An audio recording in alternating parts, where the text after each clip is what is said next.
Hello and welcome to Solo Field's soccer field layout. In this video, we will teach you to take this mess and turn it into perfectly rectangular fields. Now the best thing about our system is it only takes one person. You can bring more, but it certainly isn't necessary. I'm going to prove this fact by showing you this quick video. The overall length of this video is about 8 minutes.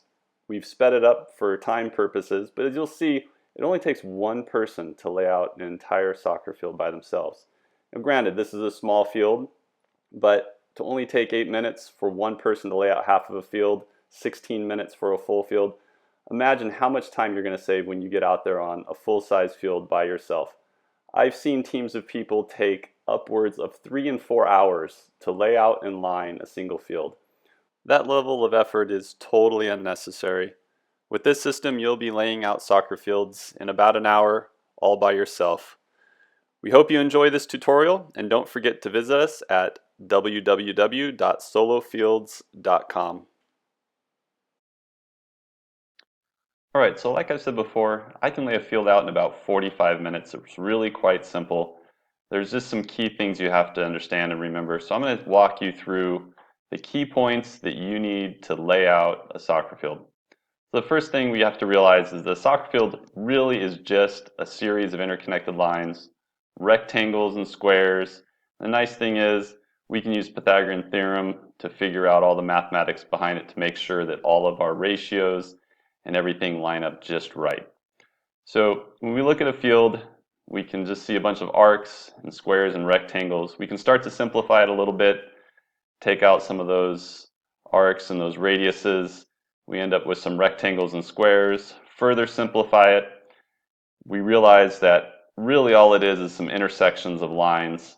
And on every soccer field, there are just 29 points, 29 key points, 29 intersections that will allow us to connect the dots and create a soccer field. And once we take away our lines, we end up with just our dots. And these are the dots that I'm going to teach you how to lay out and use my tool that you can download online at the web link below. And that'll allow you to really lay out your fields quickly. You can do a field in just 30 to 45 minutes, depending on how big the field is. And if you have a helper, you can probably even do it faster.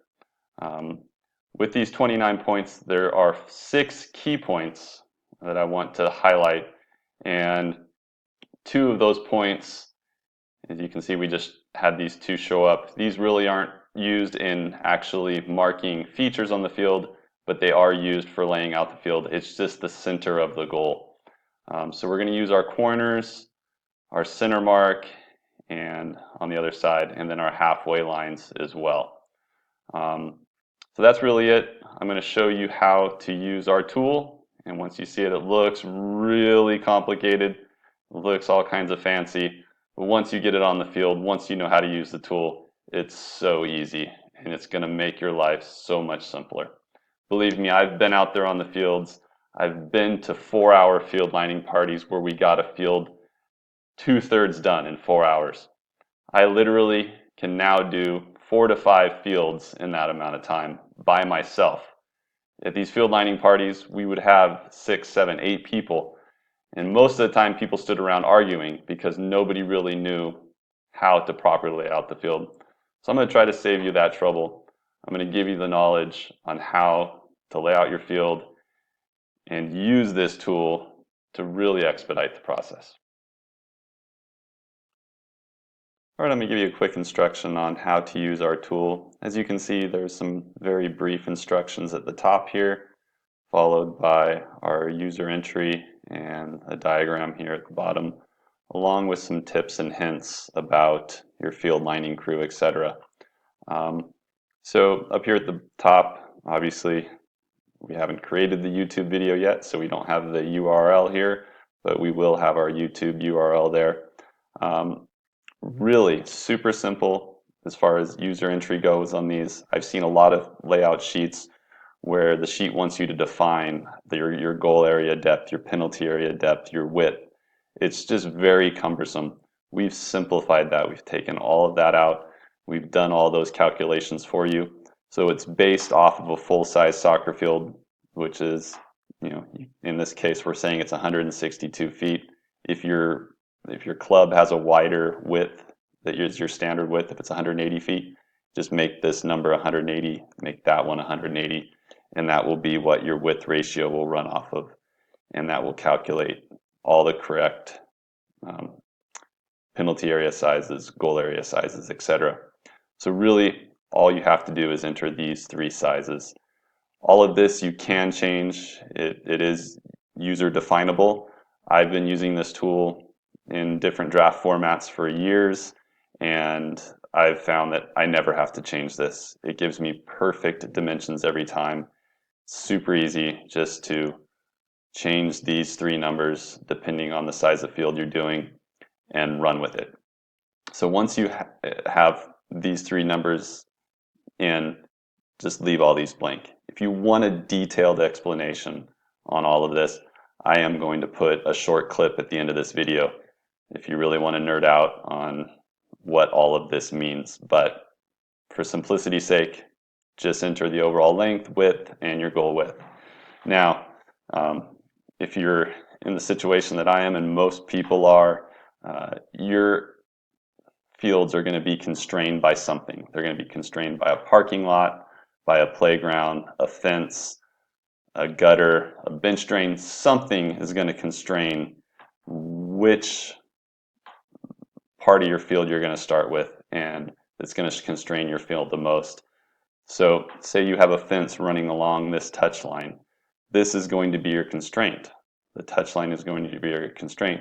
So you're going to want to use the touch line tab down at the bottom of the worksheet here. If you're working and you have a parking lot along your goal line and you want to make a nice straight line that mirrors your parking lot, you're going to want to use the goal line tab at the bottom. That's going to give you step-by-step instructions on how to lay out your field as quickly and easily as possible. Can you do it other ways? Absolutely. But the step-by-step method that I've developed just makes fields almost lay themselves out once you get out there. So you have three choices, three different tabs. You can use a goal line, a touch line, or you can go straight down the center of the field. If you have a choice, if you don't have any constraints, you're just going out and do an empty field and you can pick your spot. The easiest one to use, they're all easy, but the easiest one to use is the center of the field method. And I can show you that one right here. Basically, you repeat the same steps that you repeat on one end of the field as you do the other. So it keeps everything super easy, super simple. But for the purpose of this video, I'm going to use the goal line because it happens to be the most complex. So we might as well use that. As you can see, all of the user-defined fields and all of that came over from our first tab. And this data is presented in two ways. Over here along this side, it's going to give you your step. So the steps that you have to lay out the field. It's going to give what you're marking. So if you're going to mark a corner, if you're going to mark a goal post, a center mark, it's just going to give you that particular name of where you're going to be marking. It's also going to tell you where that's being measured from, whether it's being measured from a corner, and we give the number here. So if we're saying corner 1A, you can interchange this with corner 1B, of course, but it's going to tell you which corner you're going to measure from, or if you're going to measure from the goal center or the center of the field. And it also corresponds with that number. So center of the field number 9 is also our mark number 9 here. So it always tells you where you're measuring from and how far you are going. So we're going to take this step by step. Since we're starting on the goal line, we're going to run from point A, 1A, all the way across to 1B. We're going to go 162 feet, 162.0 feet. We work in decimals. There are no inches, so you need to have a tape measure that goes in decimals. So we're 162 feet across, and as you can see, our diagram here has 162 feet, plain as day. So next, we're going to measure the intersect of the penalty area and the goal area. That's number 2. It's 147 feet. So there's number 2 on our mark. And lo and behold, it also says 147 here. So you can use either one, either side. And if you print this out, you get a perfectly foldable paper, folds straight down the middle. And one side will have all this information, and the other side will have all this information. And you can use either one. You don't have to use both. Whatever works easiest for you when you get on the field, use that method. If you're comfortable looking at both at the same time, that works too. But I noticed that different people work differently when they get on the field. So we've presented both options for you here. But both sides have all the same information and the same numbers. So we're just going to mark along, just following our steps, all the way up through 8. And once we get to 8, since we're already at the goal line, we have it measured out, now we have to find our center mark. And this really is the key mark in all of the field laid out. Every single one, this center mark, and the center of the goal, corners, and we do take some measurements off the halfway marks as well. But this center mark is really, really important. So we want to find that early in our process. So we do. So it's the next point we find. So as you can see, to find our center mark, we have to go from corner 1B. And I just chose 1B. We could have gone from corner 1A. That works too. But corner 1B, we're going to go 170.5 feet. And then from the center of our goal, we're going to go 150 feet. And where those two tape measures intersect and you put them down on the field, that is the center of your field. And you're going to continue with that 2 tape measure method for all the other marks on the field. As you can see, we're going to run 1 tape for the penalty area. We're going to run 1 tape 116.5. We're going to run another tape 85.3.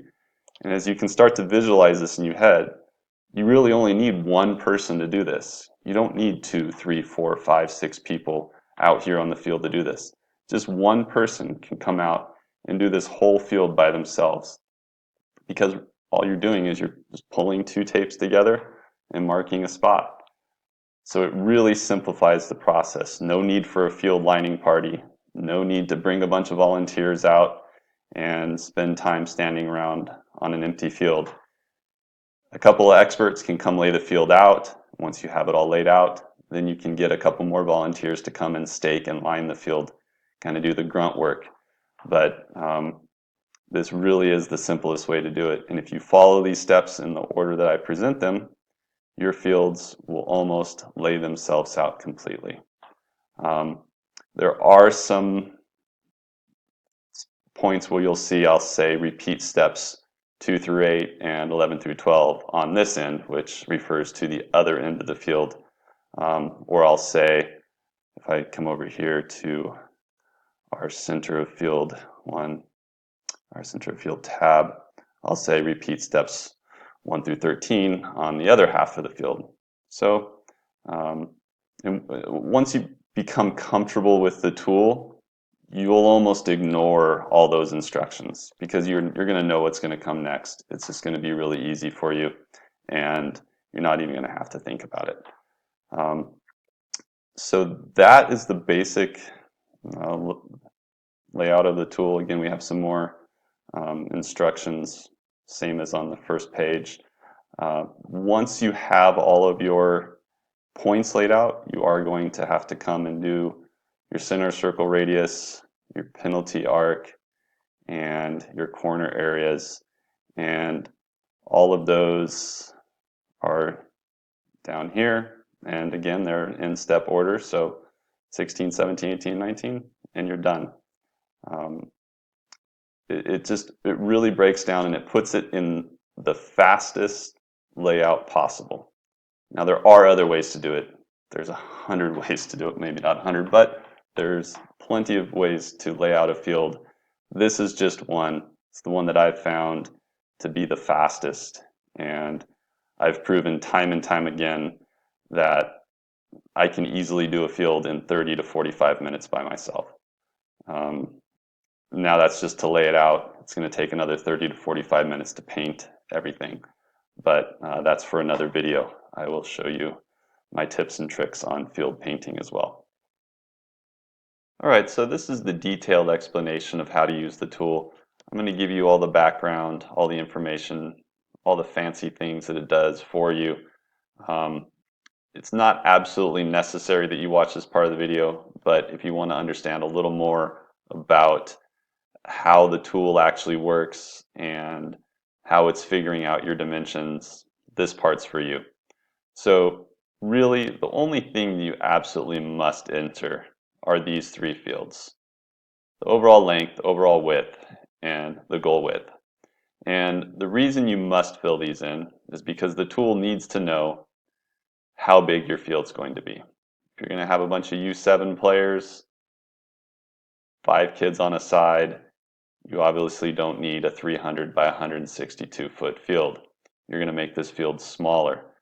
And with making that field smaller, you're also going to have to make all of your penalty areas, your goal area, and your center circles, all of those areas smaller to match the ratio of your field. Otherwise, you're going to have a ridiculously large penalty area on a very small field.